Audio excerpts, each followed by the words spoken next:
Bonjour, bienvenue sur MAG. Aujourd'hui, on va vous parler de Kelty, ou Celts, de Milika Tomovic, film qu'on a eu l'occasion de voir au Brief à Bruxelles.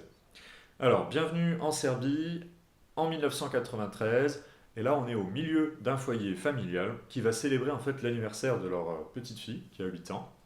Et en même temps, ils vont inviter des amis qui vont faire une contre-soirée dans la cuisine.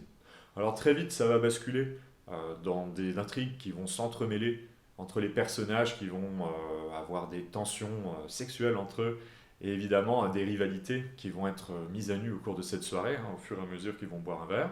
Et de l'autre côté, on va avoir l'anniversaire des petits qui va se passer sans que les parents en fait ne réalisent vraiment ce qui se passe puisqu'ils les laissent un petit peu en autonomie.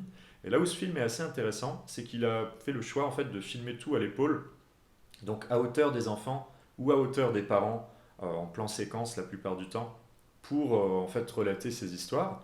Et ça marche très bien puisqu'en fait on a cette intimité qui va se déployer petit à petit en ayant les deux perspectives en parallèle, celle des enfants et celle des parents. Donc c'est finalement assez original puisque quand on est jeune, on imagine souvent que nos parents n'ont pas véritablement de vie à part celle qu'ils nous consacrent en fait. Et là, on a cette intimité dans la cuisine, de la contre-soirée là-bas, qui va du coup nous être dévoilée. Et assister en fait à ça, les parents qui vont boire un verre, qui vont même peut-être fumer dans l'ombre, ces rivalités sexuelles, ces tromperies qui vont avoir lieu alors que les enfants sont juste à côté, ça marche très bien. Du même côté, on a les enfants qui vont avoir aussi leurs tensions, leur stress et leur rivalité, qui vont en exclure certains, qui vont jouer, qui vont faire des bêtises.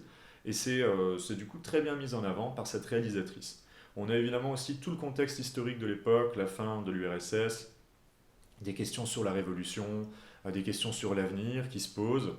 Et ça, c'est tout de suite assez dépaysant. Et ça nous plonge vraiment très bien dans l'époque de 1993. Alors voilà, un film qu'on vous recommande, original. Seul petit bémol, on aurait peut-être apprécié un petit peu plus de tension narrative, puisqu'en fait l'encéphalogramme reste un peu le même tout au long du film, sans réellement qu'on sache quels sont forcément les enjeux qu'on va avoir de tout ça. Alors on assiste un peu à une photographie, un peu comme d'un Polaroid de l'époque. Ça marche bien, mais on aurait peut-être aimé quelques points de tension, surtout au niveau de la fin du film, qui aurait peut-être gagné à un peu plus d'originalité pour conclure entre guillemets cet arc de l'époque de 1993 et post-ex-URSS. Voilà, à bientôt sur MAG et on espère que ça vous a plu.